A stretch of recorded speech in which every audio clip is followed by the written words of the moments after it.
The challenge begins with how to pronounce his name. The first bit should sound like ni, the second like cha, Nietzsche. Then we need to get past some of his extraordinary and provocative statements. What doesn't kill me makes me stronger. God is dead, and we have killed him. And his large moustache. But when we do, we'll discover a thinker who's intermittently enchanting, wise, and very helpful. Friedrich Nietzsche was born in 1844 in a quiet village in the eastern part of Germany, where his father was the priest. He did exceptionally well at school and university, and so excelled at ancient Greek that he was made a professor at the University of Basel when still only in his mid-20s. But his official career didn't work out. He got fed up with his fellow academics, gave up his job, and moved to Sils Maria in the Swiss Alps, where he lived quietly, working on his masterpieces, among them The Birth of Tragedy, Human All Too Human, The Gay Science, Thus Spoke Zarathustra, Beyond Good and Evil, On the Genealogy of Morals. He had lots of problems. He didn't get on with his family. I don't like my mother, and it's painful even for me to hear my sister's voice. Women kept rejecting him, his books didn't sell, and when he was only 44, he had a mental breakdown, precipitated when he saw a horse in a Turin street being beaten by its driver, and ran over to embrace him, shouting, "I understand you." He never recovered, and died 11 sad years later. But his philosophy was full of heroism and grandeur. He was a prophet of what he called Selbstüberwindung, or self-overcoming, the process by which a great-souled person, what he called an Übermensch, rises above their circumstances and difficulties to embrace whatever life throws at them. He wanted his work to teach us, as he put it, how to become who we really are. His thought centres around 4 main recommendations. 1. Own up to envy. Envy is, Nietzsche recognised, a big part of life. Yet the lingering effects of Christianity generally teach us to feel ashamed of our envious feelings. They seem an indication of evil, so we hide them from ourselves and others. Yet there's nothing wrong with envy, maintained Nietzsche, so long as we use it as a guide to what we really want. Every person who makes us envious should be seen as an indication of what we could one day become. The envy-inducing writer, tycoon, or chef is hinting at who you are capable of one day being. It's not that Nietzsche believed we always end up getting what we want. His own life had taught him this well enough. He simply insisted that we must face up to our true desires, put up a heroic fight to honour them, and only then mourn failure with solemn dignity. That is what it means to be an Übermensch. 2. Don't be a Christian. Nietzsche had some extreme things to say about Christianity. In the entire New Testament, he wrote, there is only one person worth respecting, Pilate, the Roman governor. It was knockabout stuff, but his true target was more subtle and more interesting. He resented Christianity for protecting people from their envy. Christianity had, in Nietzsche's account, emerged in the late Roman Empire, in the minds of timid slaves who'd lacked the stomach to get hold of what they really wanted, and so had clung to a philosophy that made a virtue of their cowardice.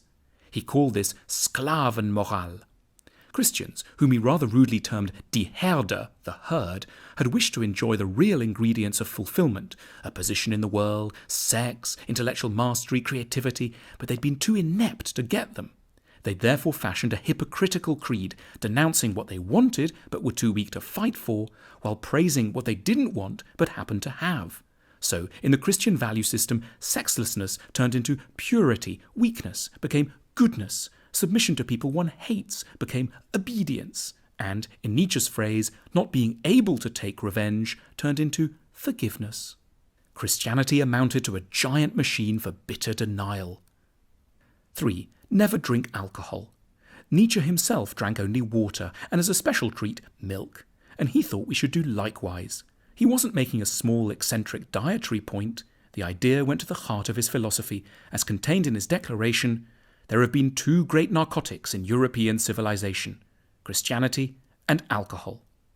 He hated alcohol for the very same reasons that he scorned Christianity, because both numb pain, both reassure us that things are just fine as they are, sapping us of the will to change our lives for the better.